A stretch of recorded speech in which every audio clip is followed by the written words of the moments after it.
కులగణన సర్వే జరిగిన తీరుపై అందరి నుంచి విమర్శలు వస్తున్నాయన్నారు మాజీ మంత్రి ఎమ్మెల్యే తలసాని శ్రీనివాస్ యాదవ్. మంత్రి చెప్పగానే స్పీకర్ అసెంబ్లీని వాయిదా వేయడం మమ్మల్ని అవమానించడమేనని మండిపడ్డారు.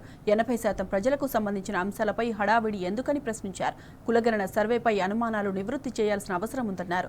6 సార్లు ఎమ్మెల్యేగా ఉన్నానని ఇంత బాధ్యతారాహిత్యం ఎప్పుడూ చూడలేదని తెలిపారు. ఈరోజు సభా సాంప్రదాయాలని రూల్స్ ప్రొసీజర్స్ అన్నీ తుంగలో దొక్కే విధంగా ఒక అత్యంత ప్రాధాన్యత గలటువంటి అంశాలు మీకు బీసీ రిజర్వేషన్ కావచ్చు, ఎస్సీ వర్గీకరణ కావచ్చు, 2 అంశాలు పెడతామని చెప్పి గడిచిన 5-6 రోజుల నుంచి మీడియాలో పేపర్లలో మాకు కూడా టైం ఇచ్చారు. ఇవాళ 10 గంటలకు మీరు అటెండ్ కావాలని చెప్పి 11 గంటలకు. ఈరోజు తెలంగాణ సమాజం 100% ఉన్నటువంటి వెనుకబడిన తరగతులు, బడుగు బలహీన వర్గాలు, మైనారిటీలు అందరూ ఎదురు చూస్తున్నారు. అసలు ఏమి జరుగుతుంది? స్వాతంత్రం వచ్చి 75 సంవత్సరాలు అవుతుంది. మా పట్ల ఏం న్యాయం జరుగుతుంది? కామారెడ్డిలో ఇచ్చినటువంటి డిక్లరేషన్ విషయంలో వీళ్ళు నిజంగానే నిజాయితీతో ఉన్నారా లేదా అనేటువంటి అంశంలో అందరూ ఎదురు చూస్తున్నారు. సర్వే జరిగిన తీరు విషయంలో కూడా నిన్న మొన్న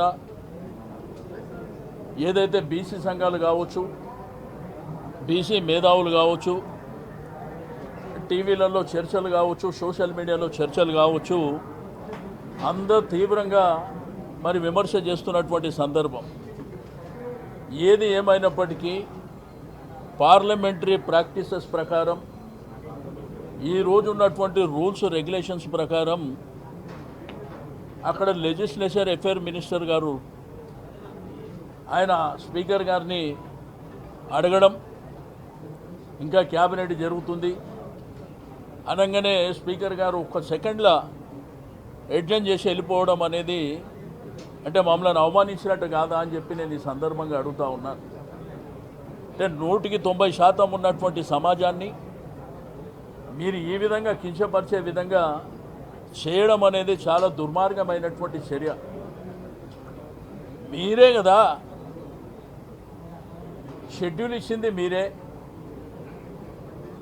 ఈరోజు క్యాబినెట్ అని నిన్న చేసుకునేది ఉండే, క్యాబినెట్ ఉదయం చేసుకునేది ఉండే. ఇంత ప్రధానమైనటువంటి 2 అంశాలను తీసుకొచ్చినప్పుడు రమారమి 175-80% సమాజానికి సంబంధించినటువంటి అంశాన్ని, ఆ ప్రాధాన్యత గల అంశాలని ఒక 4 రోజులు చర్చ లేకుండా హరీబరీగా ఈ ఒక్కరోజే చర్చ పెట్టాలనేటువంటిది మరి ప్రభుత్వం నిర్ణయం తీసుకోవడమే తప్పు.